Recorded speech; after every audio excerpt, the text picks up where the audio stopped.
Don't waste your life. I've done this a couple of times with classrooms full of students, usually when I'm lecturing about career development. Say, okay, how much time do you waste? So then I get the class to vote. How many of you waste 10 hours a day? It's like 10% of the kids will put up their hands. And it's interesting because I don't define what constitutes waste.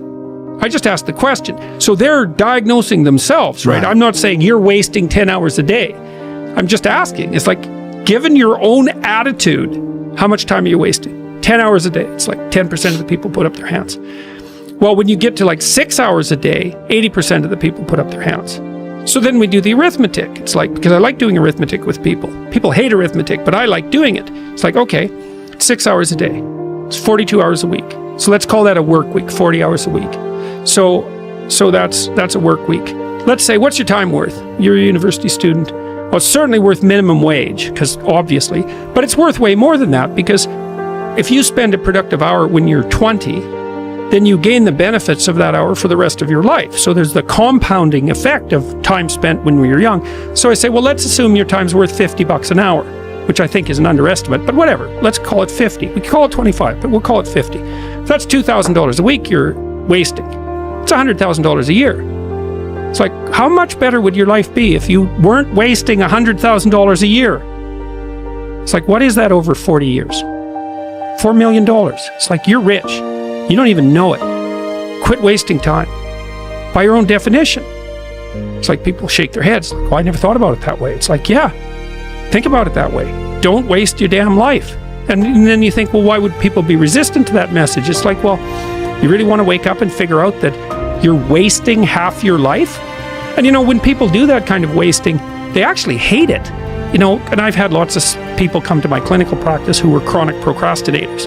You know, and so they're watching YouTube videos, say, but not ones that are good for them, although sometimes they will do that, but just browsing in that kind of mindless way that you do when you're not paying attention and you're trying to kill time.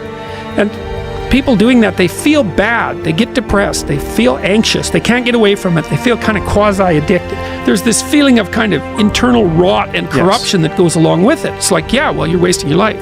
It's like, so it's painful. It's painful to recognize that. Then it's painful to think, oh my God, look how undisciplined I am.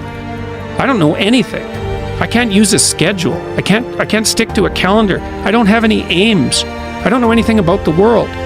Right? And maybe there's a part of me that's bitter because I haven't got everything already. And I'd just like to say, to hell with it. That's the recognition of the Jungian shadow. It's like, that's what makes you vicious and untrustworthy. All of that. No one wants to look at that. And no bloody wonder.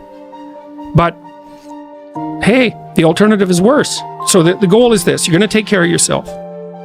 You're going to have a life in 3 years that justifies its suffering. That's the goal. So you can invent the damn life, but you have to think what you would be satisfied with so you wouldn't be all bitter and resentful.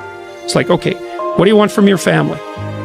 What do you want from your friends? How are you going to educate yourself? What do you want for your career? How are you going to use your time outside of work? How are you going to handle drugs and alcohol and other temptations like that? How are you going to keep yourself mentally and physically healthy? And these are open questions, like you get to answer them. The idea is you can have whatever you want, but you have to figure out what it is. It has to be realistic, and you have to figure out what it is.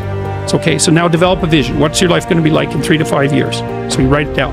Then we do something else, which is, okay, your bad habits and your resentment and your bitterness and all of that, your procrastination gets completely out of hand, and you auger down, and you're in your own personal version of hell in 3 to 5 years.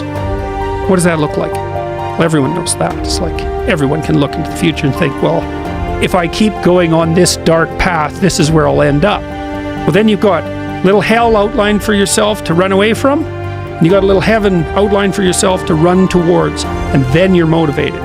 Because sometimes, you know, you're just hopeful. I would like a good thing to happen. It's like, yeah, but you know, I'd like to drink half a bottle of whiskey tonight too. It's like, so which is it going to be?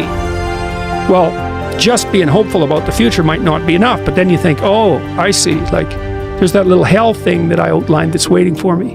And maybe I'm afraid of taking the next step forward because it's demanding and challenging. It's like, yeah, I'm afraid of that, but I'm way more afraid of where I might end up if I don't get my act together.